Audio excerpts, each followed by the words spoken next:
তোরা তারা সমাজে হুজুর মনে করতি না, দেখ এই হুজুর এই কাজগুলো করছে। তা আল্লাহর কাছে তো দোয়া করেন, আল্লাহর কাছে আমরাও দোয়া করি, আল্লাহর কাছে শুকরিয়া জানাই যে আল্লাহ তাআলা আমাদের কপালে আমাদের গুনার কথা লেখা দেন নাই, ঠিক কিনা? যদি লেখা দিতেন তাহলে কারো কপালে লেখা থাকতো জিনাখোর, কারো কপালে লেখা থাকতো সুদখোর, কারো কপালে লেখা থাকতো ঘুষখোর, কারো কপালে লেখা থাকতো বেনামাজি, কারো কপালে লেখা থাকতো যে একজন হক মেরে খাইছে, ঠিক কিনা? আল্লাহর কাছে এটা শুকরিয়া না? আজকে দেখতে আমাকে ভালো লাগে, কিন্তু আল্লাহ তাআলা ওই দিন সব দেখায় দিবেন, দেখ এ কোন কোন জায়গায় যায় কি করছে, ঠিক কিনা? রাসূলুল্লাহ सल्लल्लाहु अलैहि वसल्लम। या रब मेरी आंखों में समा जाए मदीना, या रब मेरी आंखों में समा जाए मदीना, मुद्दत से मेरी दिल में तमन्ना है मदीना,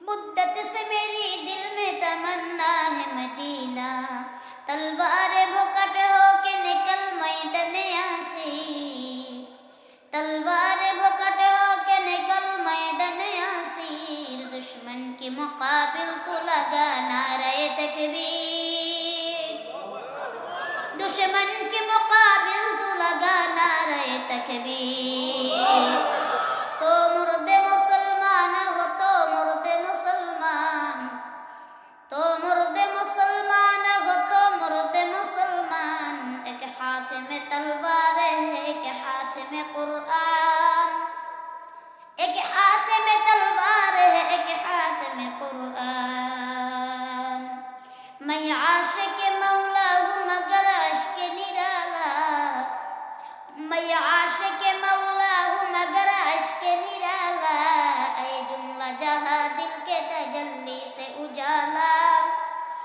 ऐ जुमला जहाँ दिल के तजल्ली से उजाला, मैं दूर हूँ मजबूर हूँ ऐ सैयदी आलम, मैं दूर हूँ मजबूर हूँ ऐ सैयदी आलम, दीदार दिखाते नहीं आवाज सुना दो, दीदार दिखाते नहीं आवाज सुना दो। সম্মানিত মুআজ্জাজ হাজিরিন, যশোরিয়া এলাকাবাসী উদ্যোগে কবরবাসীদের রূহের মাগফিরাত কামনায় 19তম বার্ষিক ওয়াজ মাহফিল ও হালকা জিকির। আজকের মাহফিলের প্রধান বক্তা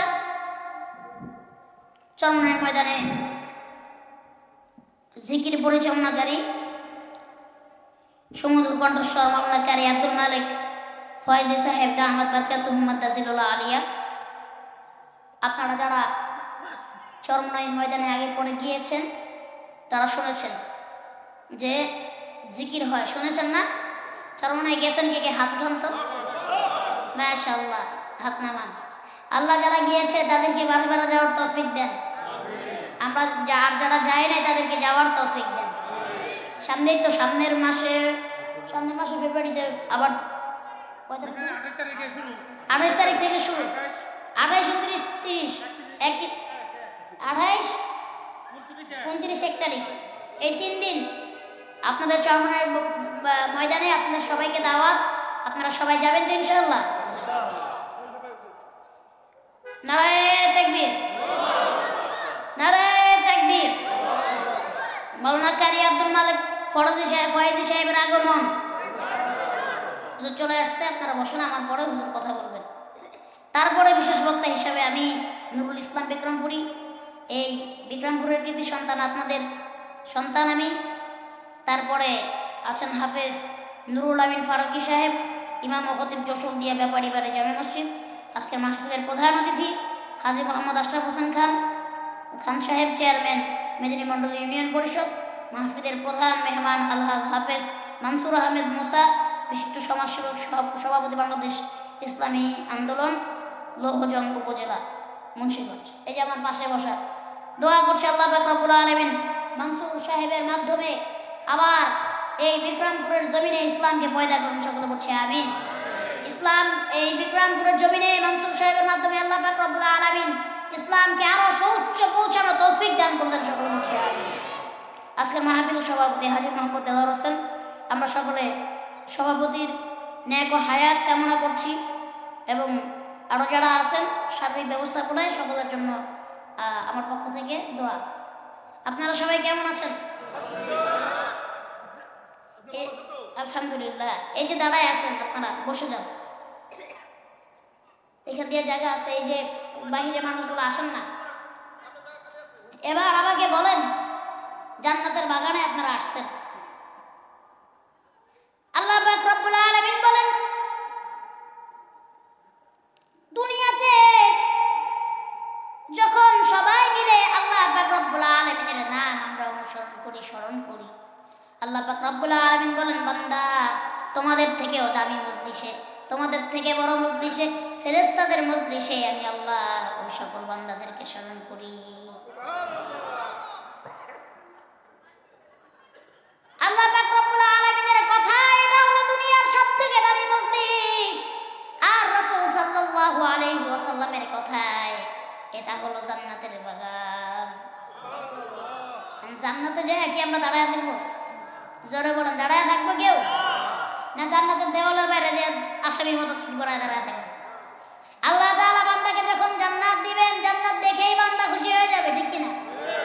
তাহলে এত সুন্দর বাগানে আমরা এসে বসবো না? জোরে বলেন, বসবো।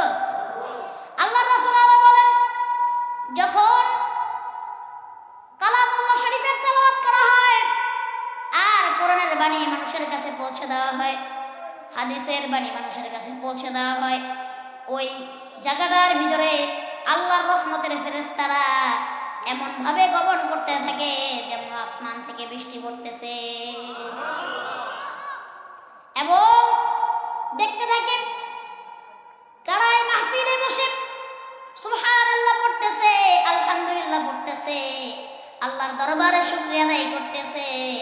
আল্লাহ পাক রব্বুল আলামিন তাদের আমলনামা থেকে 10টি করে গুনাহ আল্লাহ পাক রব্বুল আলামিন মাফ করে দিবেন, আবার 10টি করে নেকি তার আমলনামায় আল্লাহ লিখে দিবেন। তাহলে এইখানে তো আমাদের এসে বসতে হবে না, দাঁড়ায় থাকলে সওয়াব হবে। বলেন, এই যে বাইরে যে ভাইগুলো দাঁড়ায় আছেন সকলকে আমার অনুরোধ আপনারা এসে সুন্দরভাবে এখানে বসে যান, মাহফিলের সৌন্দর্য রক্ষা করি। আল্লাহ তাআলা আমাদের তৌফিক দান করি, আমিন। তাহলে আমরা শুকরিয়া আদায় করবো কার? শুকরিয়া আদায় করলে খুশি হন কে? না আল্লাহ বেজার হয়?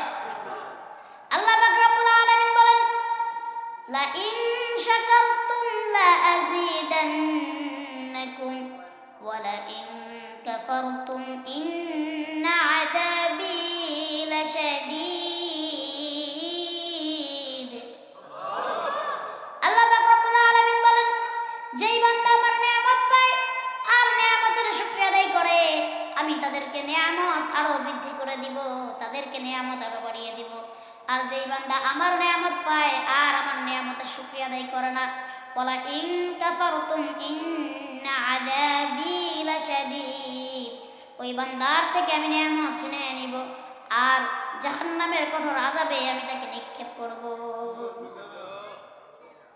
একটু কষ্ট করে আপনারা যারা দাঁড়ায় আছেন, আমি আরেকবার বলছি, এতবার তো বলার কথা না আপনাদেরকে, আপনারা আইসা বসে যান, নাকি আপনাদের কষ্ট হচ্ছে? বসেন, বসতে হবে, ঠিক কিনা? সব কিছুর একটা সৌন্দর্য আছে আর সব কিছুর ভিতরে একটা ভদ্রতাও আছে, ঠিক কিনা? মাহফিলের ভলেন্টিয়াররা কোথায়? আপনারা যান না কেন? বাইরে যান, যারা একদম তাদেরকে বসতে বলেন। আল্লাহর দরবারে শুকরিয়া আদায় করবেন তো? শুকরিয়া আদায় করলে আপনার নিয়ামত বাড়িয়ে দিবেন কে? আমার নিয়ামত বাড়িয়ে দিবেন কে? আর যদি শুকরিয়া আদায় না করি তাহলে বেজার হবেন কে? আমাদের আল্লাহর দরবারে শুকরিয়া আদায় বেশি বেশি করার তৌফিক দান করতে সকলে বলছে আমিন। এবার দেখেন, এই জমিনে ইসলাম প্রতিষ্ঠা করতে হবে আমাদের, ঠিক কিনা? যেই পর্যন্ত আমরা এই দেশে কোরআনের আইন প্রতিষ্ঠা না করতে পারবো, যেই পর্যন্ত আমরা এই দেশে ইসলাম প্রতিষ্ঠা না করতে পারবো, ওই পর্যন্ত আমাদের উপর থেকে বা আমাদের উপর যেই আল্লাহ তাআলার রহমত, সে রহমত আমাদের উপর আসবে না, ঠিক কিনা? ওই পর্যন্ত দেশের মানুষগুলি জিনার ভিতরে লিপ্ত থাকবে, ব্যভিচারে পা মিথ্যাচারে লিপ্ত থাকবে, ওই পর্যন্ত ওই মানুষগুলি মিথ্যা কথার ভিতরে লিপ্ত থাকবে, ওই পর্যন্ত ওই মানুষগুলি জুয়ার ভিতরে লিপ্ত থাকবে, চুরির ভিতরে লিপ্ত থাকবে, মদ খাওয়াতে লিপ্ত থাকবে, যেই পর্যন্ত এই দেশে কোরআনের আইন আর ইসলামকে প্রতিষ্ঠা করা না যাবে, যে পর্যন্ত না যায়। ঠিক কিনা? একটা জিনিস দেখেন, আমাদের আল্লাহ তাআলা কি ঘোষণা দিয়েছেন? আল্লাহ বলেছেন তোমরা নামাজকে কায়েম করো। কি করো? নামাজকে কায়েম করো। কায়েম করাটা কি, এটা আগে বুঝতে হবে। এই যে আপনি জামা পরে আছেন, আমি জামা কাপড় পরে আছি, ঠিক কিনা? এখন এই সমাজে কেউ যদি উলঙ্গ হয়ে বা জামা কাপড় ছাড়া, এক কথায় ন্যাংটা হয়ে যদি রাস্তাঘাটে ঘুরে, মানুষ তারা দেখলে কি করবে? জোরে বলেন। তারা দেখলে মানুষ পাগল বলবে। কারণ কি? তার জামা কাপড় পরনে নাই। এখন সে যদি এই ন্যাংটা অবস্থায় তার ঘরেও যায়, তার ঘরে তারা ঢুকতে দিবে? বলবে এর আগে হাসপাতালে নিয়ে যেত, পাগল হয়ে গেছে। তাহলে এই জিনিসটা একবার চিন্তা করে দেখেন, আমার সমাজে জামা কাপড় পরাটা কি হয়ে গেছে? কায়েম হয়ে গেছে, প্রতিষ্ঠিত হয়ে গেছে। কিন্তু আমার সমাজে নামাজ পড়া এখনো প্রতিষ্ঠিত হয়নি। ঠিক কিনা? একটা মানুষ যদি জামা কাপড় ছাড়া উলঙ্গভাবে রাস্তাঘাটে চলাফেরা করে, তাহলে আমরা তাকে মেনে নিব না। তার ঘরের বউ তারা মেনে নিবে না, তার সন্তানও তারা মেনে নিবে না, তার মা বাবাও তারা মেনে নিবে না। যদি একটা মানুষ জামা কাপড় না পরার কারণে মানুষ তাকে মেনে না নেয়, তাহলে আজকে আমরা সমাজে নামাজ আদায় করি না, আমাদেরকেও না মেনে নেওয়া উচিত। এই যে জামা কাপড় পরে নাই, এটা জামা কাপড় পরাটা যে পড়তে হবে, এটা প্রতিষ্ঠিত হয়েছে, কিন্তু আমার সমাজে নামাজ পড়া প্রতিষ্ঠিত হয়নি। আমার সমাজে নামাজ কায়েম হয় নাই, জামা কাপড় পরা কায়েম হয়ে গেছে। ঠিক কিনা? এই জন্য আমাদের নামাজকে কায়েম করতে হবে। আমরা যারা জিনা ব্যভিচারে লিপ্ত, জিনা ছেড়ে দিতে হবে, সুদ ছেড়ে দিতে হবে, ঘুষ ছেড়ে দিতে হবে। পারবো তো ইনশাআল্লাহ? অনেকে এসে তো আমাদের কাছে প্রশ্ন করে, হুজুর অনেক চেষ্টা করি, ভাই মাইকের সাউন্ড আরেকটু বাড়াইতে হবে, ফার্স্টে যেরকম ছিল এরকম আরেকটু বাড়া দেন। হ্যাঁ, প্রথমে ঠিক ছিল। আল্লাহ রাসূলের কাছে এক সাহাবী আসছে,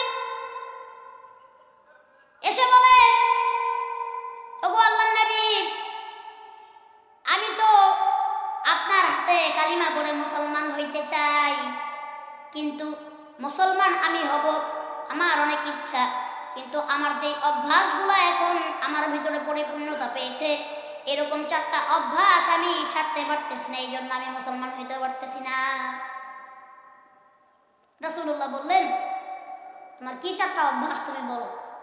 বলে, নবী গো, এমন 4টা অভ্যাস আমার যেগুলো ইসলামে সব হারাম, আর যে অভ্যাসের কথা যদি মানুষ জানতে পারে, তাহলে আমাকে মানুষ আর ভালোবাসবে না, বা মানুষ আমাকে ভালো চোখে দেখবে না। রাসূলুল্লাহ বললেন, তুমি তাও বলো।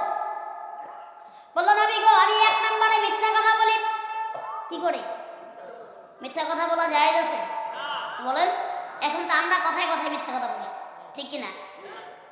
একজনে ফোন দিছে, জিজ্ঞেস করছে, একটা কাজে যাবে, জিজ্ঞেস করছে, ভাই তুমি কই আছো?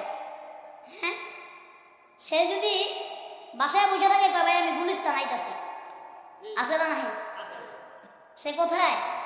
বাসায় বসে ভাত খাইতেছে, কয় ভাই আমি গুলিস্তান আছি, গাড়িতে জাম লাগছে, আমি আইতাছি। এটা কি হইল? মিথ্যা কথা হইল। এরকম সারাদিনের ভিতরে আমরা যতগুলা কথা বলি, সারাদিনে তো আর 1টা 2টা কথা কই না, 1টা 2টা কথা কই। যতগুলা কথা বলি, এর ভিতরে কয়টা কথা সত্য আর কয়টা কথা মিথ্যা, এটা আমাদের জানতে হবে, ঠিক কিনা? 1 নম্বরে রাসূলুল্লাহ, আমি মিথ্যা কথা বলি। 2 নম্বরে ইসলামে যেটাকে হারাম করা হয়েছে, আমি মদ খাই, মদ খাওয়া হারাম, ঠিক কিনা? এই সমাজে মদ খায় এমন মদখোর আছে না নাই? আপনাদের সমাজে মদ খায় না? ভালো সবাই। 2 নম্বরে রাসূলুল্লাহ, আমি মদ খাই।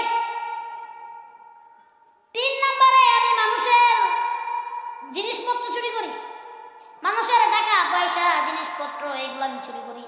চুরি করা কি হারাম। এখন কিন্তু আর আগের মতো ছোটখাটো চুরি নাই, আছে? এখন যত চুরি হচ্ছে বাংলাদেশে, সব চুরিগুলো কলমের খোঁচায় হচ্ছে।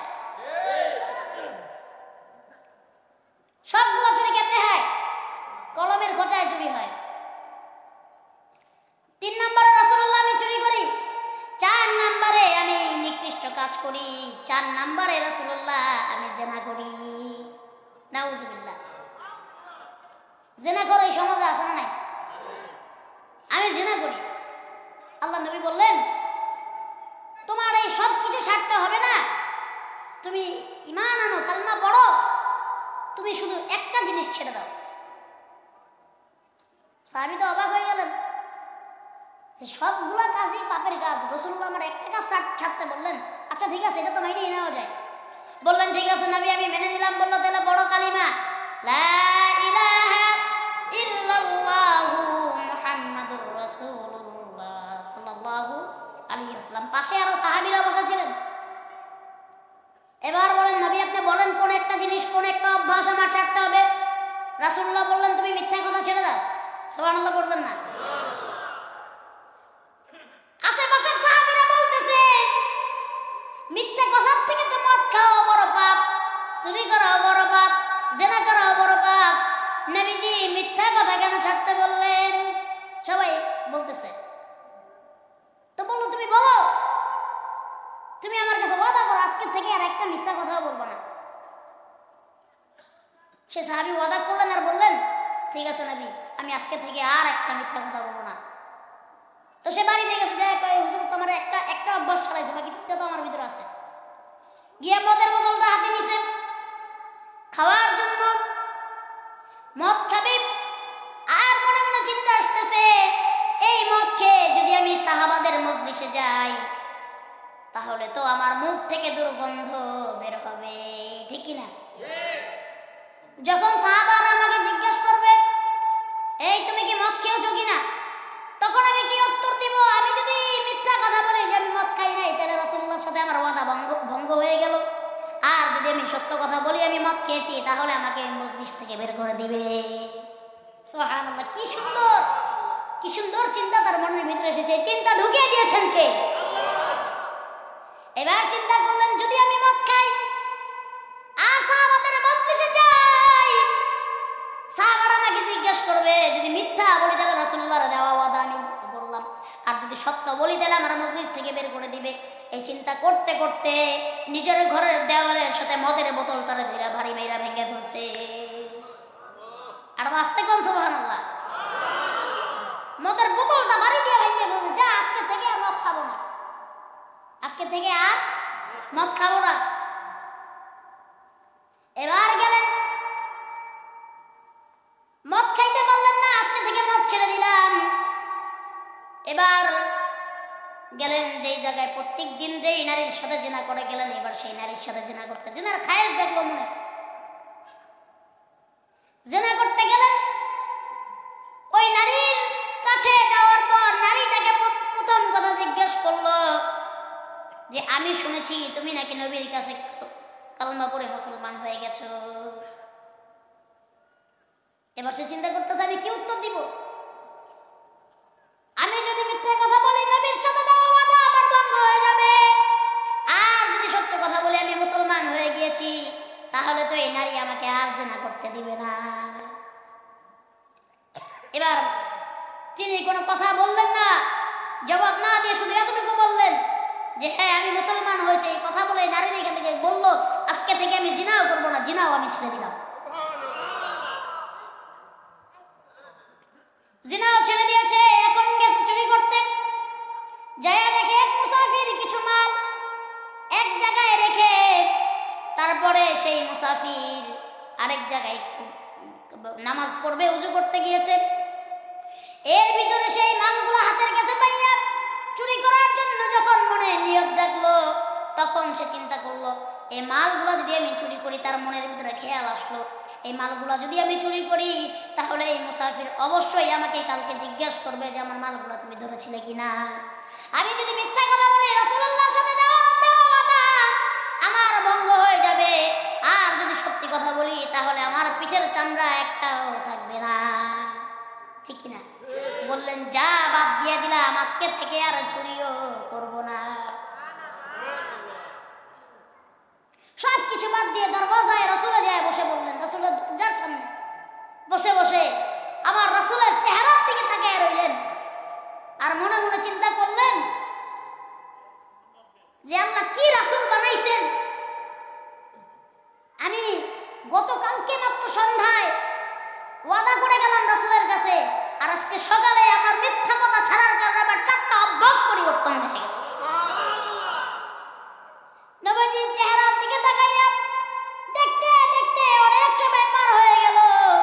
আরেকজন সাহাবী এসে জিজ্ঞেস করে, এত এখানে বসে বসে এত সময় ধরে তাকিয়ে তাকিয়ে তুমি কি দেখছো? বলে, আমি দেখতেছি আল্লাহ তাআলা কেমন রাসূল বানাইছেন, যার একটা কথা শোনার কারণে আমার সব অভ্যাসগুলি পরিবর্তন হয়ে গেল। এই রাসূল আল্লাহর প্রেরিত রাসূল ছাড়া আর কেউ হতে পারে না।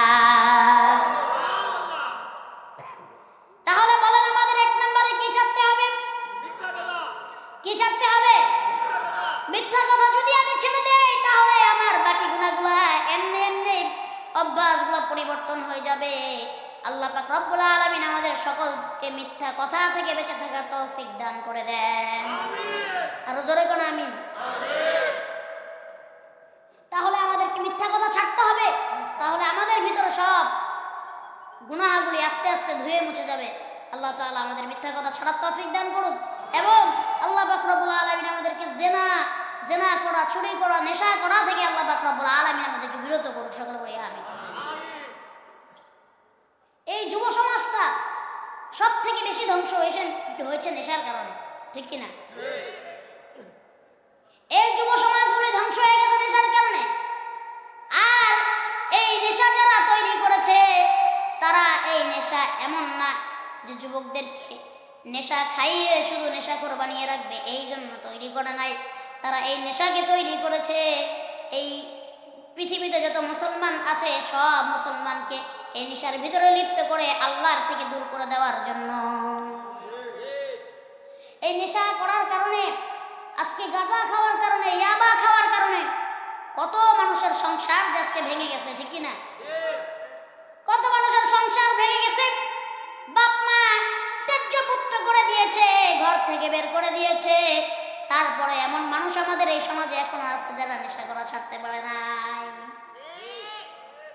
আল্লাহ তাআলা সকলকে নেশা থেকে মুক্তি দান করুক। আল্লাহ তাআলা সকলকে জিনা থেকে মুক্তি দান করুক। আল্লাহ তাআলা সকলকে চুরি করা থেকে মুক্তি দান করুক। আর জোরে কোন আমিন। আর এখন তো নেশা শুধু এই মাদক সেবনের ভিতরে না, এখন আরো অন্যান্য জায়গায় নেশা আছে না নাই? এখন আমাদের যুবকদের নেশা হচ্ছে মোবাইলের প্রতি, আমাদের যুবকদের নেশা নারীর প্রতি, আমাদের যুবকদের নেশা মোবাইলের প্রতি। আব্বা আম্মা যদি সন্তানকে বলে, বাবা সারাদিন মোবাইলটার ভিতরে তুমি কি চালাও, একটু মোবাইলটা রেখে পড়াশোনা করতে বসো, ওই যুবক আব্বা আম্মারা ঝাড়ি দিয়া বলে, তুমি কি বুঝো মোবাইলের সম্বন্ধে, আছে না নাই? কি দেখে এই যুবকেরা মোবাইলে, বলেন কি দেখে? টিকটক দেখে। কি দেখে? টিকটক দেখে। ফ্রি ফায়ার গেলে বিচ্ছি বিচ্ছি বলা বান্ডি, আছে না নাই? এই এলাকায় আছে। দেখবেন ক্ষেতের সিরিয়ালে দেখবেন রাস্তার এক সিরিয়াল দিয়ে বসে 5-6টায় সবগুলোর হাতে দেখবেন মোবাইল। কি যে খেলে আর কি যে কয় ও নিজেও জানে না, ঠিক কিনা? আর এই সমাজে এই সমস্ত কারণে আজকে আরো কত যে অধঃপতন হচ্ছে এটা আল্লাহ তাআলা ভালো জানেন। সমাজের অধঃপতন হচ্ছে না? বলুন জোরে কোন হচ্ছে না? এখন আমাদের দেশে অনেক ছেলেরা নাকি মেয়ে সাজতে যায়, জোরে কোন? অনেক মেয়েরা নাকি ছেলে সাজতে চায়, তাদের মনে নাকি মনোভাব আমি ছেলে কিন্তু আমার ভিতরে কেমন যেন মেয়ে মেয়ে লাগে, আছে না নাই? এটাকে বলে কি? ট্রান্সজেন্ডার। কি বলে? ট্রান্সজেন্ডার বলে। মানে নতুন একটা নাম দিয়া এই সমাজে এটা প্রতিষ্ঠিত করতে চাইছিল, শরীর থেকে শরীফা। কি ঠিক কিনা? সবাই আমি বলবো শরীর থেকে শরীফা, আপনারা বলবেন মানি না, মানবো না। বলেন শরীর থেকে শরীফা, শরীর থেকে শরীফা। কত বড় জাহেল, কত বড় জাহেল, কত বড় খারাপ তারা, যে নিজের পুরুষত্বকে বাদ দিয়ে মহিলা হয়ে যেতে চায়, ঠিক কিনা? নিজের গোপন অঙ্গকে কেটে ফেলে সে মহিলা হইতে চায়। এই সমস্ত মানুষ যারা আমাদের সমাজে স্বীকৃতি দেয়, থাপড়ায় দাঁত ফালাইয়া দিবেন। এই এলাকার যুবকদেরকে বলতেছে, যুবকরা আছে না? আছে? শরীর থেকে শরীর হইতে চাইলে কি করবা বলেন? থাপড়ায় দাঁত ছড়ায় দেবেন, নাহলে পিঠে হাড্ডি ভেঙে ফেলবেন। এই এক সমকামিতার কারণে। সমকামিতা কি? সমকামিতা হচ্ছে পুরুষের প্রতি আকর্ষণ। নাউজুবিল্লাহ বলবেন না। নারীদের প্রতি আকর্ষণ। নাউজুবিল্লাহ। স্বাভাবিক একটা পুরুষের কার প্রতি আকর্ষণ থাকে? একটা নারীর প্রতি আকর্ষণ থাকে, ঠিক কিনা? নারীদের কার প্রতি আকর্ষণ থাকে? পুরুষের প্রতি। আর নারীদের নাকি নারীদের প্রতি আকর্ষণ, পুরুষদেরকে নাকি পুরুষদের প্রতি আকর্ষণ। আরে এই জাতিকে তো আমার আল্লাহ তাআলা আগে ধ্বংস করে দিয়েছেন। আপনারা জেনে দেখবেন কওমে লূতকে আল্লাহ পাক রব্বুল আলামিন এই সমকামিতার কারণে ধ্বংস করে দিয়েছেন। আর তারা আজকে আমাদের বাংলাদেশে এই সমকামিতা প্রতিষ্ঠা করতে চায়। মুসলমানদের গায়ে এক ফোঁটা রক্ত থাকতে এই সমকামিতা আমরা প্রতিষ্ঠা করতে দিব না ইনশাআল্লাহ। কত বড় বেয়াদব! বলে আমার নাম শরীফ, আমার ভিতরে কি মেয়ে ভাব আসে, পরিবর্তন ভাব আসে, এই জন্য আমার নাম আজকে থেকে শরীফা। এটা শুনে নেন, আল্লাহ যদি আপনাকে ছেলে হিসাবে দুনিয়াতে পাঠায় থাকেন, আপনি একজন পুরুষ। জোরে কোন কথা ঠিক কিনা? ছেলে হিসাবে যদি পাঠায় থাকে, পুরুষ হিসাবে যদি পাঠায় থাকে, আপনি একজন পুরুষ। আর আল্লাহ তাআলা যদি আপনাকে নারী হিসাবে পাঠায় থাকে, নারী বানায় পাঠায় থাকে, আপনি একজন নারী। আর যদি এই কথা আপনাদের কাছে আমার কথা যদি ভালো না লাগে, বাংলাদেশ ছেড়ে কোন দেশে এটা সমকামিতা আর কোন দেশে ট্রান্সজেন্ডারদেরকে স্বীকৃতি দেয়, বাংলাদেশ ছেড়ে সেই দেশে চলে যাও। বুঝে আসছে তো কথাগুলো? এই কথাগুলো কেন বললাম? আজকে ভালো ছেলেরা, কলেজ, ইউনিভার্সিটি, ভালো ছেলেরা, ভালো মেয়েরা এদের কথা শুনে প্রভাবিত হয়ে আজকে হোমোসেক্সুয়ালিটিতে তাদের অভ্যাস হয়ে গেছে। আজকে তারা সমকামিতার ভিতরে সমকামিতা করতেছে। আল্লাহ তাআলা এই জাত থেকে আল্লাহ পাক রব্বুল আলামিন আমাদেরকে হেফাজত করুন, সকলে বলে আমিন। আমার তো মাঝে মনটা চায় যে যারা এই সমস্ত কথা কয় যে আমি নিজের নারী দাবি করি, পুরুষ হয়ে, আর পুরুষে কয়, নারী কয় আমি নারী হয়ে পুরুষ দাবি করি, আমার মনটায় কয় যে এক জায়গায় জড়ো করার কাম, যে আসো তোমাদেরকে আমরা স্বীকৃতি দিই, ঠিক কিনা? দায়িকা আইনা স্বীকৃতির কথা দেওয়ার কথা কয় ইচ্ছা মতো ফিরে দেওয়ার কাম, যাতে করে আর জীবনেও কোনোদিন এই কথা না বলে। আল্লাহ তাআলা আমাদের হেফাজত করে, জোরে পড়ে না আমি। আজকে যদি আমাদের সমাজে কোরআনের আইন প্রতিষ্ঠা করা থাকতো, আজকে যদি আমাদের সমাজে রাসূলুল্লাহর হাদিস প্রতিষ্ঠা থাকতো, আজকে যদি আমাদের সমাজের আইন হইতো কোরআনের আইন, এরা এই কথা বলার সাহস পাইতো না। আল্লাহ পাক রব্বুল আলামিন এই জন্য বললেন, বান্দা তুমি সমাজে কোরআনের আইন প্রতিষ্ঠা করো। সর্বপ্রথম বান্দা তুমি তোমার নিজের জীবনে কোরআনের আইনকে প্রতিষ্ঠা করো। আল্লাহ পাক রব্বুল আলামিন বললেন, ফামান তাবিআ হুদায়া ফালা খাউফুন আলাইহিম ওয়ালা হুম ইয়াহজানুন। আল্লাহ পাক রব্বুল আলামিন বলেন, যেই সমাজে কোরআনের আইন প্রতিষ্ঠিত থাকবে, যেই সমাজে কোরআন দিয়ে সমাজ পরিচালনা করা হবে, যেই ব্যক্তি নিজের জিন্দেগিকে কোরআন দিয়ে পরিচালনা করবে, যেই সমাজ নিজের সমাজকে কোরআন দিয়ে পরিচালনা করবে, যেই দেশের জাতি নিজের দেশকে কোরআন দিয়ে পরিচালনা করবে, আল্লাহ পাক রব্বুল আলামিন বলেন ওই দেশের ভিতরে সমস্ত রকমের গুনাহগুলি আপনি উঠে যাবে। যেই সমাজে, যেই দেশে কোরআনের আইন থাকবে, ওই দেশে মানুষ চুরির ভয় মানুষের মনে থাকবে না, জিনার ভয় থাকবে না, বাবা মার মনে এই ভয় থাকবে না আমার সন্তান মাদকগ্রস্ত হয়ে যাবে, কারোর মেয়েদের মনে ধর্ষণের ভয় থাকবে না, আজকে মানুষের মনে খুনের ভয় থাকবে না, রাহাজানির ভয় থাকবে না। ওই সমাজে একমাত্র একজনের ভয় থাকবে। চিৎকার মেরে বলেন সেই ভয় কার? আরো জোরে বলেন কার? আল্লাহর ভয় ছাড়া কারো ভয় থাকবে না। আর আমরা বাংলার মুসলমান, আমরা আল্লাহর ছাড়া কারো ভয় পাই? জোরে কোন? দ্বিতীয় আর কোনো ইলা নাই। আমার জীবন যদি, আমার মৃত্যু যদি আল্লাহ লিখে রাখেন, আল্লাহ যেইভাবে লিখে রাখছেন সেইভাবে হবে। আমি দুনিয়ার কোনো মৃত্যুকেও ভয় পাই না, আর দুনিয়ার কোনো তাগুতকেও ভয় পাই না। আমরা একমাত্র ভয় করি আল্লাহকে, ঠিক কিনা? আল্লাহ ছাড়া কেউ মারতে পারবে? আল্লাহ যদি কোনো জায়গায় মৌত লেখা দেয়, কেউ বাঁচাইতে পারবে? এই জন্য বলেন হায়াতের মালিককে। আরো জোরে কোন হায়াতের মালিককে? আবার বলেন মৌতের মালিককে। আরো জোরে জোরে কোন মৌতের মালিক কে? তাহলে হায়াত মৌত যখন আল্লাহর হাতে লিখে দিছে, একমাত্র আল্লাহর পায়ের নিচে ছাড়া দুনিয়ার কারোর পায়ে আর মাথা নত আর এই মুসলমান করবে না। আজকে ফিলিস্তিনের মুসলমানরা মসজিদুল আকসাকে বাঁচাবার জন্য নিজের জীবন উৎসর্গ করে দিয়েছে, ঠিক কিনা? এখন তো আমরা খবরও রাখি না, প্রায় 4 মাস চলো যুদ্ধ ফিলিস্তিনে।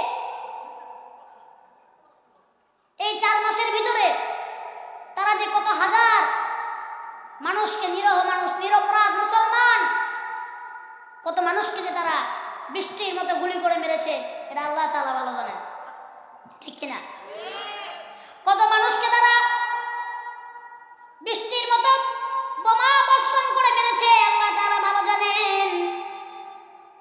কত নারীদের উপরে তারা অত্যাচার করেছে, কত দুধের শিশুদেরকে হত্যা করেছে, আল্লাহ তাআলা ভালো জানেন, ঠিক কিনা? আজকে ফিলিস্তিনের প্রতি আমাদের মনে কি দয়া মায়া নাই? আরো জোরে কোন আসেনি? কেন থাকবে না বলেন তো?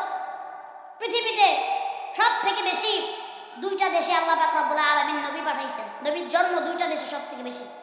2 নম্বরে হলো মিশর, 2 নম্বরে মুসা আলাইহিস সালামের দেশ, ইউসুফ আলাইহিস সালামের দেশ। কোনটা? মিশর। কিন্তু 1 নম্বরে যেই দেশ আল্লাহ সব থেকে বেশি নবী প্রেরণ করেছেন তার নাম হলো ফিলিস্তিন। সুবহানাল্লাহ বলবেন না? ইব্রাহিম আলাইহিস সালামের কবর ফিলিস্তিন, ইসমাইল আলাইহিস সালামের কবর ফিলিস্তিন, মুসা আলাইহিস সালামের কবর ফিলিস্তিন, ইউসুফ আলাইহিস সালামের জন্ম ফিলিস্তিন, ইয়াকুব আলাইহিস সালামের জন্ম ফিলিস্তিন। আর কত নবীদের জন্ম যে ফিলিস্তিনে, জেনে নেবেন আপনারা। আর আল্লাহ পাক রব্বুল আলামিন বলেন, যত নবী দুনিয়াতে আল্লাহ প্রেরণ করেছেন, সব নবী যদি কোনো জায়গায় না যায় থাকে, সব নবীরা কম বেশি সবাই ফিলিস্তিনে গিয়েছেন। সুবহানাল্লাহ বলবেন না? মুসলমানদের প্রথম কিবলা যখন বাইতুল্লাহ নির্মাণ হয় নাই, মানুষ ফিলিস্তিনের দিক মুখ করে নামাজ পড়তো, এটা হলো ইবাদত করতো। মুসলমানের প্রথম কিবলা হলো মসজিদুল আকসা, ঠিক কি না? মুসলমানের প্রথম কিবলা মসজিদুল আকসা। এই মসজিদুল আকসাকে তারা ভেঙে তারা এখন দাজ্জালের জন্য মন্দির বানাইতে চায়, তারা এখন 3rd টেম্পল নির্মাণ করতে চায়। তারা চায় দাজ্জালের জন্য একটা মন্দির বানাইয়া দাজ্জাল যেন এই মন্দিরে আসে আর সমস্ত মুসলমানদেরকে মেরে ফেলতে পারে, এটা তারা চাচ্ছে। নাউজুবিল্লাহ বলবেন না? শুধু ফিলিস্তিনের জমিন না, তারা আরবের জমিন দখল করে নিতে চায়, মুসলমানদেরকে আরব থেকে তাড়িয়ে দিতে চায়। কিন্তু আল্লাহ তাআলা যেই পর্যন্ত মুসলমানদের পক্ষে আছেন, এই পর্যন্ত মুসলমানদেরকে তাড়িয়ে দেওয়া তো সহজ না। তারা মনে করতেছে মুসলমানদেরকে মারলে, মুসলমানদেরকে ভয় দেখালেই মনে হয় মুসলমান ভয় পেয়ে যাবে। না, মুসলমান তো বাঘের বাচ্চা, যদি বাঘের বাচ্চা না হইতো এইরকম করে ফিলিস্তিনের জন্য মুসলমান মরতো না। এবার দেখেন কিভাবে সব নবীরা ফিলিস্তিনে আসলেন। আল্লাহ পাক রব্বুল আলামিন কালামুল্লাহ শরীফের ভিতরে তেলাওয়াত করেন, সুবহানাল্লাযী আসরা বিআবদিহি লাইলান মিনাল মাসজিদিল হারাম ইলাল মাসজিদিল আকসাল্লাযী বারাকনা হাওলাহু লিনুরিয়াহু মিন আয়াতিনা ইন্নাহু হুয়াস সামিউল বাসীর।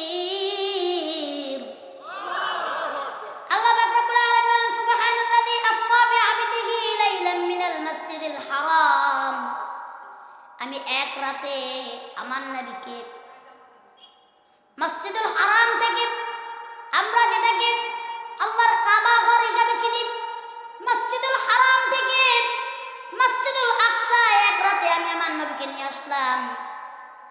তার কারণ কি? কারণ হলো যেদিন মেরাজ হয়েছে আল্লাহর সাথে আল্লাহর রাসূলের, ওই মেরাজের জন্য আমার রাসূলকে আল্লাহ পাক রব্বুল আলামিন মসজিদুল হারাম থেকে মসজিদুল আকসায় নিয়ে এসেছেন। সব নবীদের উপস্থিতিতে সেইখানে আমার নবী ইমামতি করেছেন, তারপরে আল্লাহর সাথে মেরাজ করেছেন। এত গুরুত্বপূর্ণ একটা জায়গা, মুসলমানদের প্রথম কিবলা মসজিদুল আকসাকে আমরা ইহুদিদের হাতে ছেড়ে দিতে পারি না। আজকে মসজিদুল আকসার জন্য আমার ফিলিস্তিনি ভাই বোনেরা জীবন দিয়ে দিচ্ছে। আমরা আল্লাহর কাছে দোয়া করব।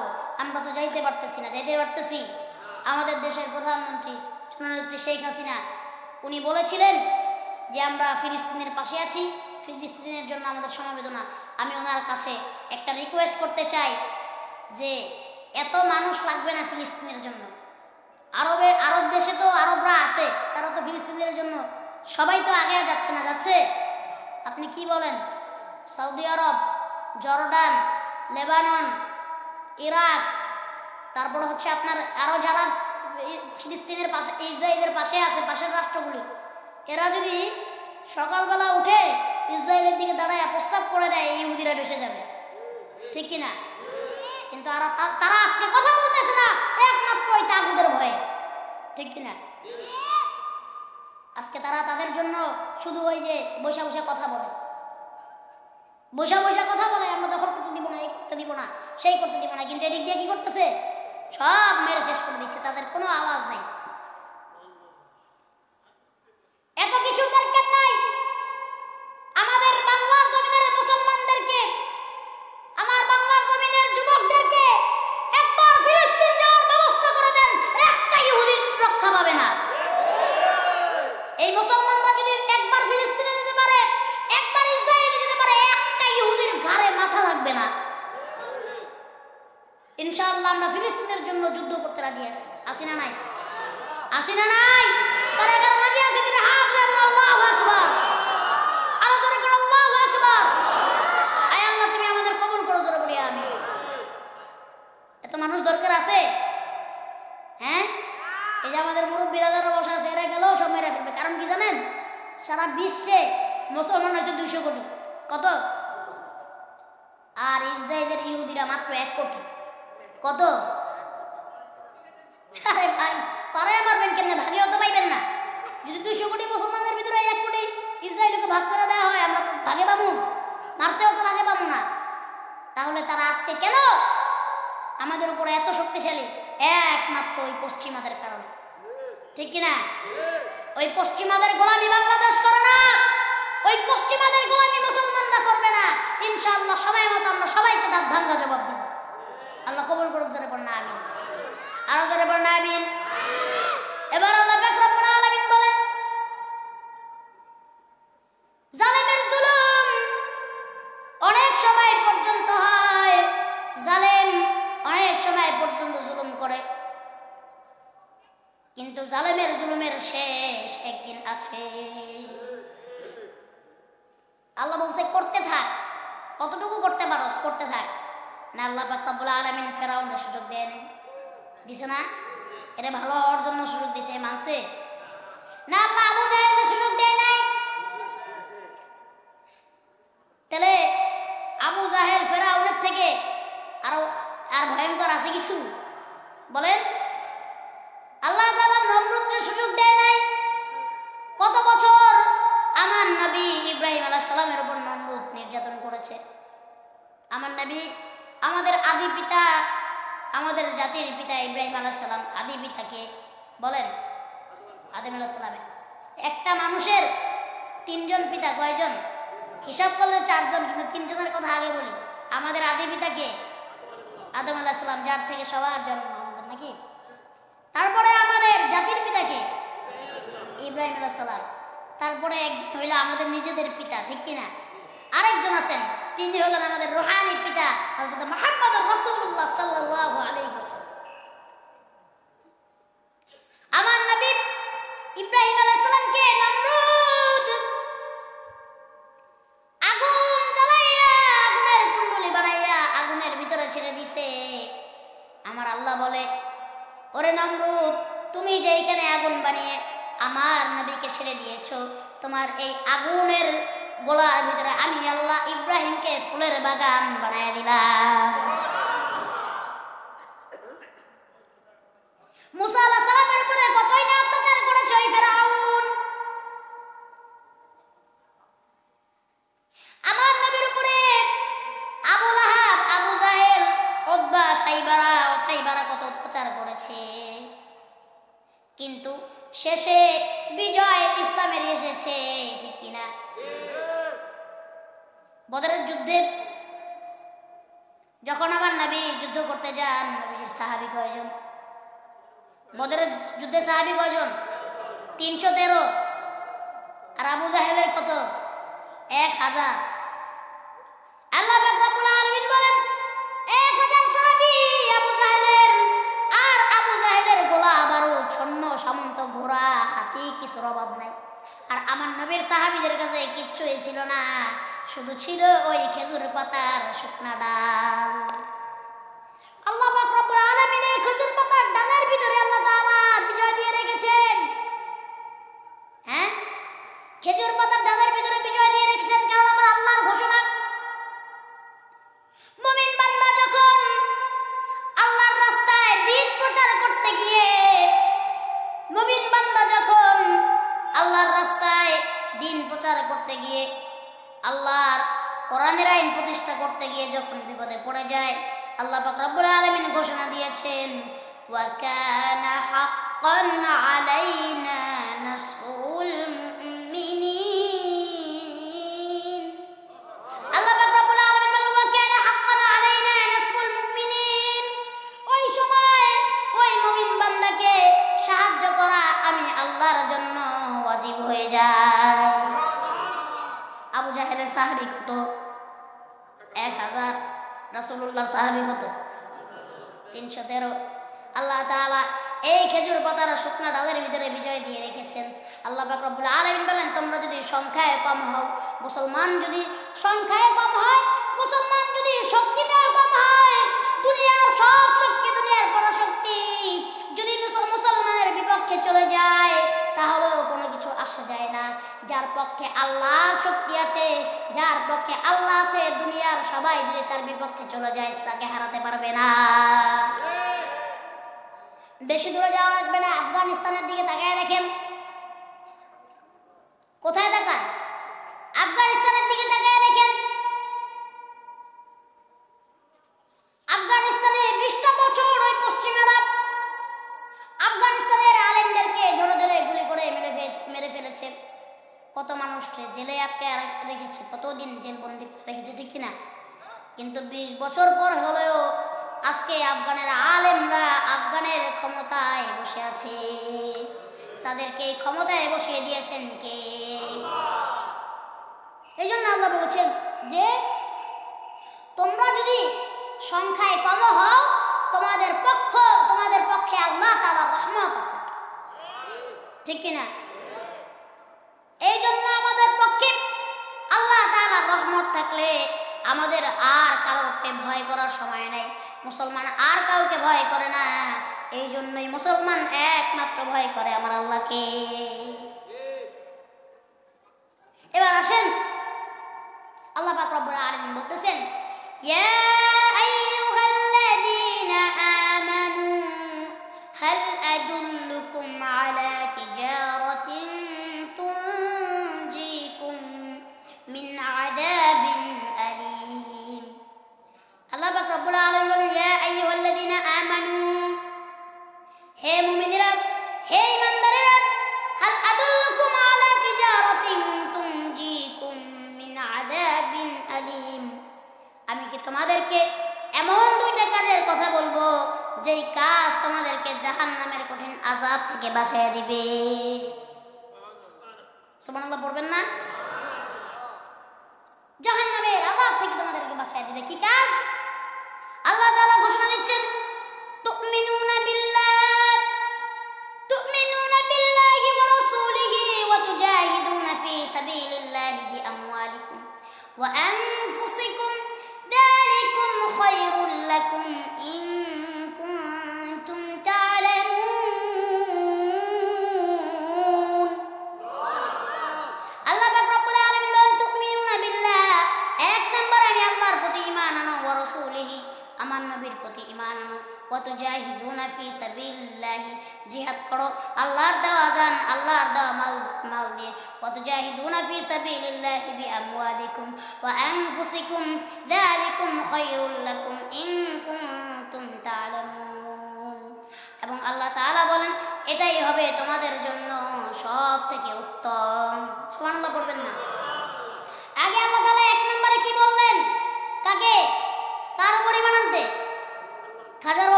ল্যাংটা বাবা, এরম বাবা বাংলাদেশে আছে না নাই? বাংলাদেশে না সারা বিশ্বে একটা না একটা বাবা আছে, ঠিক কিনা? আগে যখন জাতি মূর্খ ছিল না, যখন মানুষ বেশি একটা জানতো না, আলেম ওলামা কম ছিল, তখন এক এক বাবার আয়েশা মানুষকে মুরিদ বানায় গেছে, ঠিক কিনা? এই সমাজে এই বাবারা অনেক নাম কাম ছিল এই বাবাদের। হ্যাঁ আচ্ছা, একটা কথা আমার মাথায় আসে না, আপনি বুঝেন তো এই কথাটা? আমার হাঁটুর উপরে যদি কাপড় উঠে যায় তাহলে কি হবে?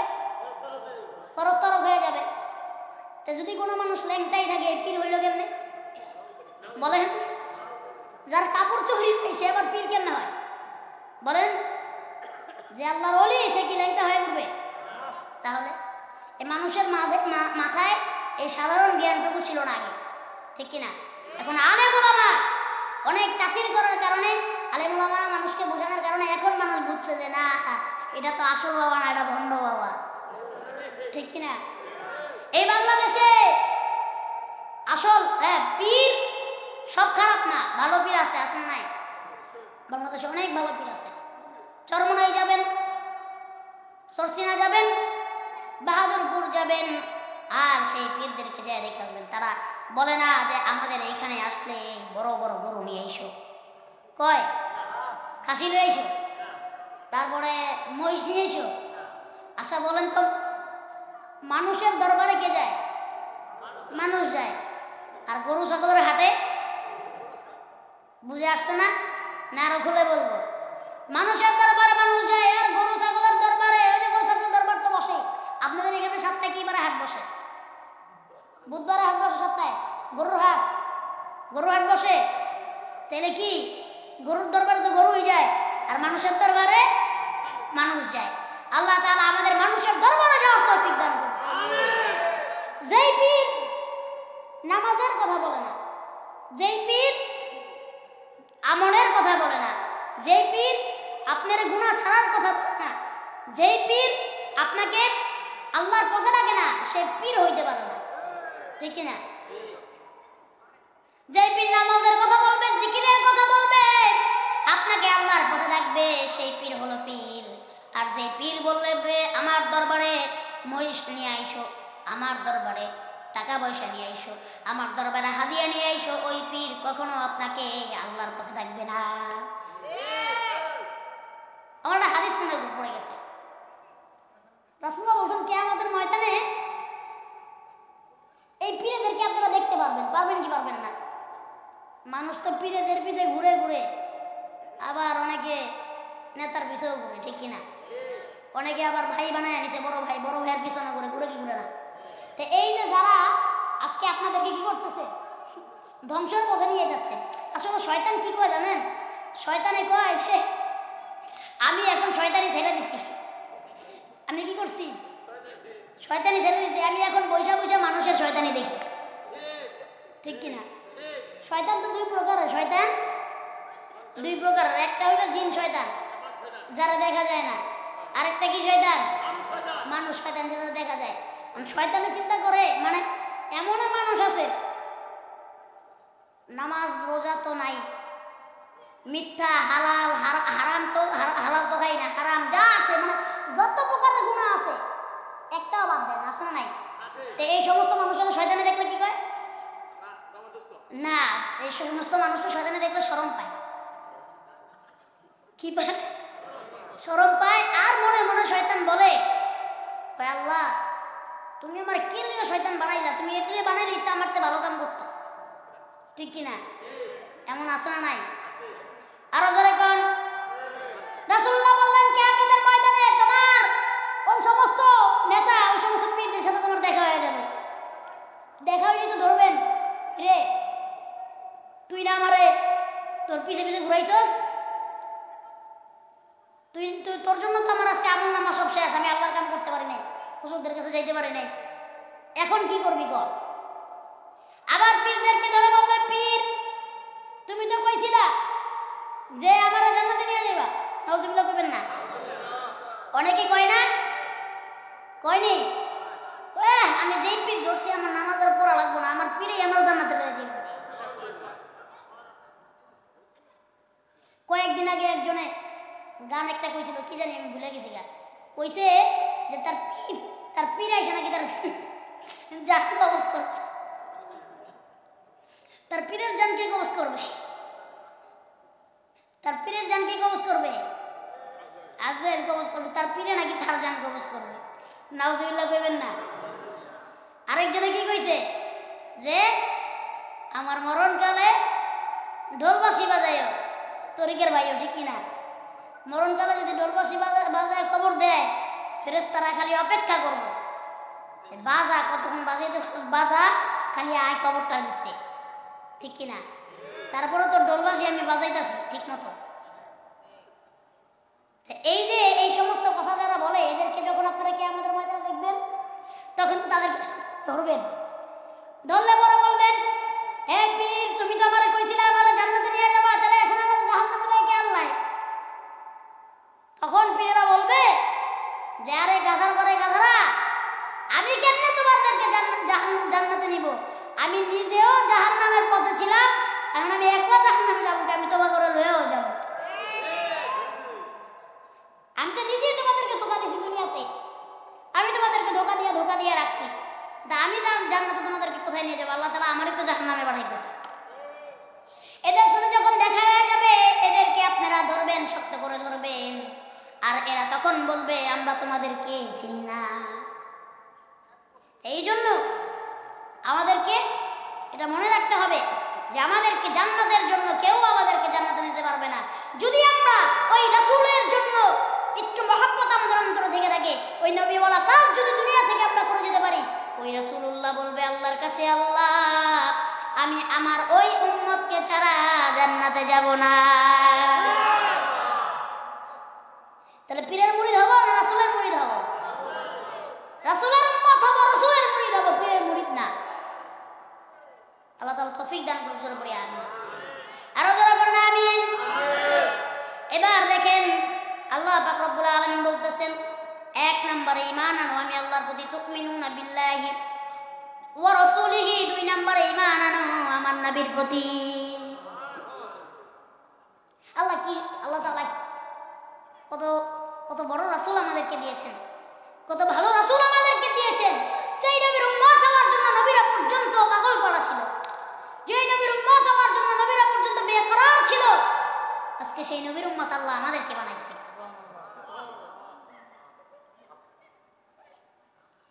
এক নবী তো নিজের উম্মতকে 950 বছর দাওয়াত দিয়েছে, 950 বছর দাওয়াত দেওয়ার পরে সেই নবী আল্লাহরে কয়, আল্লাহ এই উম্মত আর আমার কথা শুনে না, আমাকে কতবার যে হত্যার চেষ্টা করেছে, আমি আল্লাহ তুমি তো জানো। তা সেই নবী নাম হলো নূহ নবী। কোন নবী? সাইয়েদনা নূহ আলাইহিস সালাম। কত চেষ্টা করেছে না তার উম্মতরা, তারা মারার জন্য পাহাড় থেকে ফেলে দিয়েছে, তারা কত অত্যাচার করেছে। বলল আল্লাহ এই উম্মত আমি চাই না, তারা আমার কথা শুনেও না, 950 বছর ধরে দাওয়াত দিলাম, 80 থেকে 82 জন মাত্র আমার কাছে কি করলো? ঈমান আনলো। আর কেউ ঈমান আনতে চায় না, আল্লাহ এদেরকে তুমি ধ্বংস করে দাও। এক নবী তো কি করেছে? এক নবীর উম্মত ধ্বংস হয়ে গেছে। আর আমার আল্লাহ এমন রাসূল আমাদেরকে দিয়েছেন, যেই রাসূল জীবনটা ভর উম্মতের জন্য কষ্ট করে গিয়েছেন। আল্লাহ বলেন কিয়ামতের ময়দানে আদম আলাইহিস সালাম বলবেন নাফসি নাফসি, কিয়ামতের ময়দানে নূহ আলাইহিস সালাম বলবেন নাফসি নাফসি, কিয়ামতের ময়দানে মুসা আলাইহিস সালাম বলবেন নাফসি নাফসি, ইব্রাহিম আলাইহিস সালাম বলবেন নাফসি নাফসি, ইসমাঈল আলাইহিস সালাম বলবেন নাফসি নাফসি। সব নবীরা যখন নাফসি নাফসি বলবেন, একজন নবী বলবেন উম্মতি উম্মতি। সবাই ওই দিন বলবেন নিজেকে বাঁচাও নিজেকে বাঁচাও, একজন নবী বলবেন উম্মতকে বাঁচাও উম্মতকে বাঁচাও। সেই নবী আর কেউ না, সেই নবী আপনার নবী আমার নবী, যেই নবীর উপরে দুরূদ পড়লে আমার আল্লাহ খুশি হয়ে যায়, সেই নবী আপনার নবী আমার নবী সরকার দু আলম হযরত মুহাম্মদুর রাসূলুল্লাহ সাল্লাল্লাহু আলাইহি ওয়াসাল্লাম। সুবহানাল্লাহ। যেই নবীর উপর দুরূদ পড়লে কে খুশি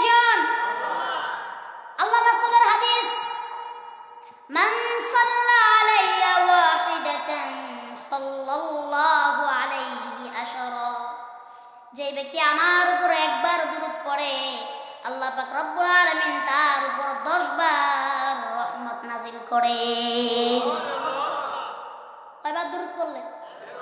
একবার দুরূদ পড়লে আল্লাহ তাআলা 10 বার তার উপর রহমত নাজিল করেন। কেমন নবী আপনার আমার নবী! দুরূদ পড়বেন তো বেশি বেশি। অনেকে বলে হুজুর অনেকে নাকি নবীজিকে স্বপ্নে দেখছে, বলে না? অনেকে নাকি নবীজিকে স্বপ্নে দেখছে। হুজুর আমরা কি দেখতে পারবো না? নবীজি কি আমাদেরকে দেখে না দিবেন? আপনাদের বেশি বেশি করে দুরূদ পড়বেন, দেখবেন একদিন স্বপ্নে আমার আল্লাহ রাসূলের দেখা পেয়ে যাবেন, যে এই রাসূলের চেহারা দেখলে জাহান্নামের আগুন আপনার জন্য হারাম হয়ে যাবে। পড়বেন তো দুরূদ বেশি বেশি। এবার আল্লাহ কি বললেন? 1 নম্বরে আল্লাহর প্রতি ঈমান আনো, 2 নম্বরে নবীর প্রতি ঈমান আনো। তারপরে তোমরা কি করো? ওয়াতুজাহিদুনা ফি সাবিলিল্লাহি বিআমওয়ালিকুম, আল্লাহর দেওয়া জান, আল্লাহর দেওয়া মাল দিয়ে আল্লাহর রাস্তায় জিহাদ করো। সুবহানাল্লাহ পড়া। এই জান কার? এই সন্তানাধিকার, এই বাবা মা যে আল্লাহ দান করেছেন, এই আব্বা আম্মা কার? আপনার প্রতিপত্তি, আপনার বাড়ি কার? গাড়ি কার? আপনার সব, আপনার জীবন কার? আপনার রিজিকের মালিক কে? হায়াতের মালিক কে? মৌতের মালিক কে? তাকদীরের মালিক কে? সব কিছুর মালিক কয়জন? তার নাম কি? একজন সব কিছুর মালিক, তার নাম হলো আমার আল্লাহ। আমার আল্লাহ সব কিছুর মালিক। এই জন্য আল্লাহ যদি আপনার সম্পদের মালিক যদি আল্লাহ হয়ে থাকে, আপনার জানের মালিক যদি আল্লাহ হয়ে থাকে, সব কিছুর মালিক যদি আল্লাহ হয়ে থাকে, ওই আল্লাহর রাস্তায় আপনারা জান মাল কুরবান করতে পারবেন তো? পারবেন তো? কারা কারা পারবেন কোন ইনশাআল্লাহ? আরো জোরে কোন ইনশাআল্লাহ। আল্লাহ আপনাদের জান মাল আল্লাহর রাস্তায় কবুল করুক। হাত নামান। এবার আল্লাহ বললেন তুমি আল্লাহর দেওয়া জান, আল্লাহর দেওয়া মাল দিয়ে আল্লাহর রাস্তায় জিহাদ করো। পারবো তো আমরা ইনশাআল্লাহ জিহাদ করতে? কোন জিহাদ? জিহাদ মানে কি? একজনের কালিমার দাওয়াত দিতে গেলাম, সে কালিমা বললো না, তারা কোপ দিব? তারা ঘুষি দিব? তারা মারবো না। জিহাদ হলো সর্বপ্রথম জিহাদ, সেই জিহাদ হলো নফসের জিহাদ। কিসের জিহাদ? নফসের জিহাদ। আমি নিজে সুদ খাই, আমি নিজে কি করি? আপনি নিজে কি করেন? সুদ খান। আরেকজন যায় যদি করেন বাবা তুমি সুদ খাও না, সে কি ভালো হবে জীবনে? হ্যাঁ, আপনি আপনি নিজে হারাম খান, আরেকজন যায় এই তুই হারাম খাইস না, সে ছাড়বে না। আগে নিজেকে সংশোধন করতে হবে। আগে কাকে সংশোধন করতে হবে? আল্লাহ বলছেন আগে নিজেকে বাঁচাও। আগে কাকে বাঁচাও? নিজেকে বাঁচাও। নিজেকে কেমনে বাঁচাইবেন? লম্বা সময় হয়ে যাবে আলোচনা, 9:30 বাজে। হুজুর, হ্যাঁ আমি বলবো, সমস্যা নেই। হুজুর উঠবে কটায়? হ্যাঁ হুজুর উঠবে কটায়? বুঝতে আছেন? আচ্ছা ঠিক আছে, আর কিছু সময় বলি নাকি? আচ্ছা ঠিক আছে ঠিক আছে ঠিক আছে ঠিক আছে।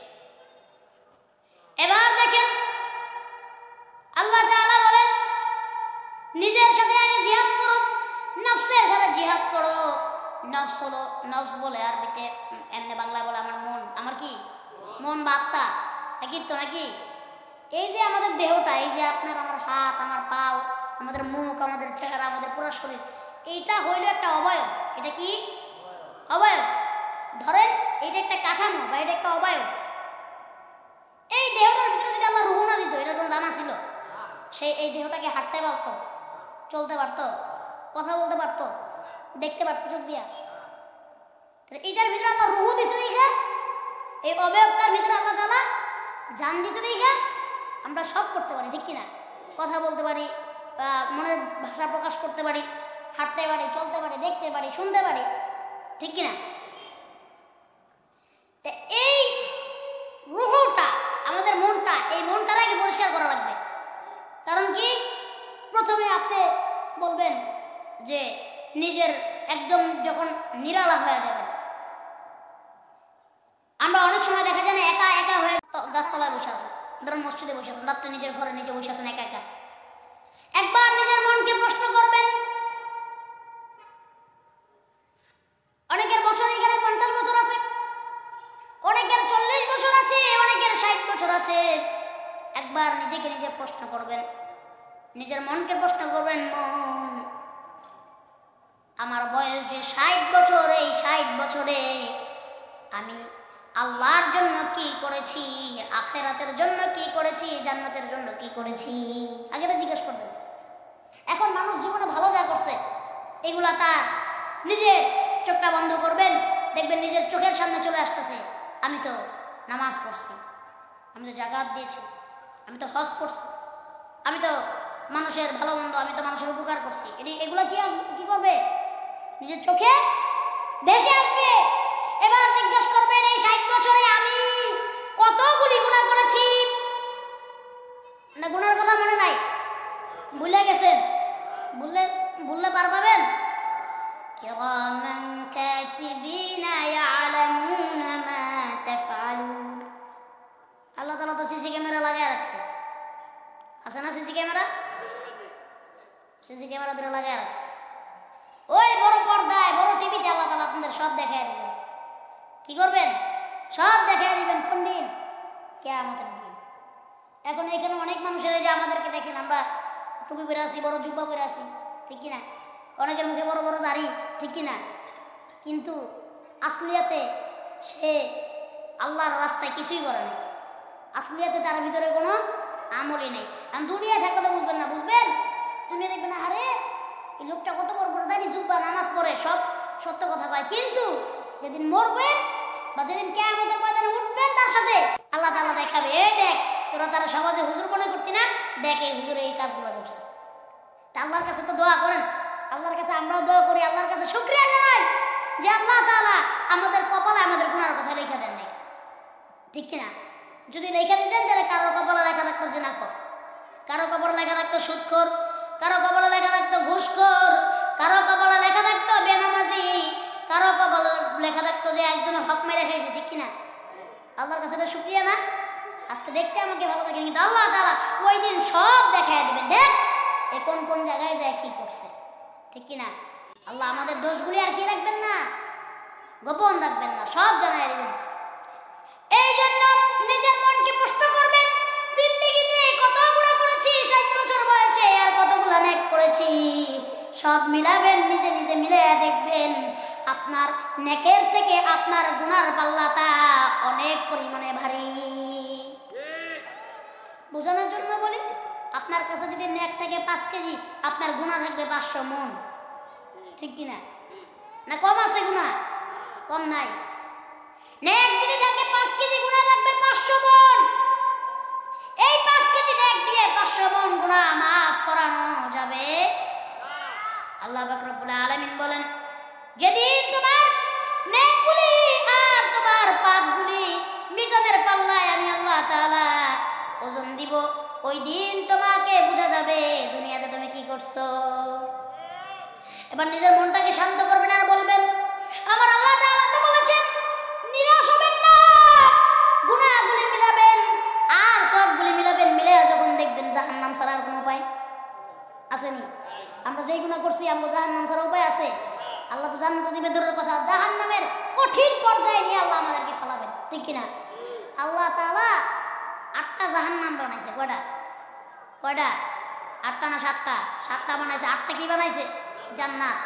7টা জাহান্নাম বানাইছে, জাহান্নাম, জাহিম, হাবিয়া, রতমা, সাকার, সাইর, লাজা। এই 7টা জাহান্নাম আল্লাহ বানাইছে। সবথেকে কঠিন জাহান্নামের নামই হলো জাহান্নাম। এই জন্য আমরা কিন্তু আল্লাহর কাছে কি কই, আল্লাহ আমার জাহান্নাম থেকে মুক্তি দাও। জাহান্নাম কিন্তু আরো 6টা আছে, আছে না নাই? এই জাহান্নামে আল্লাহ তাআলা আপনাকে আমাকে ধাক্কা মারবেন, আল্লাহ তাআলার জাহান্নামের ফেরেশতারা ধাক্কা মেরে আমাদেরকে ফেলে দিবে। দিবে কি দিবে না? বলেন দিবে?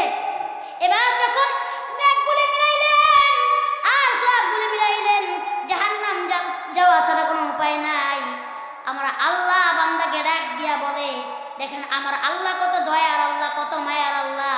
আল্লাহ বান্দাদেরকে ডাক দিয়ে বলবেন, আল্লাহ বান্দাদেরকে ডাক দিয়ে বলবেন, লা তাকুনাতু মির রাহমাতিল্লাহ, এ বান্দা তোমরা আমি আল্লাহর রহমত থেকে নিরাশ হও না।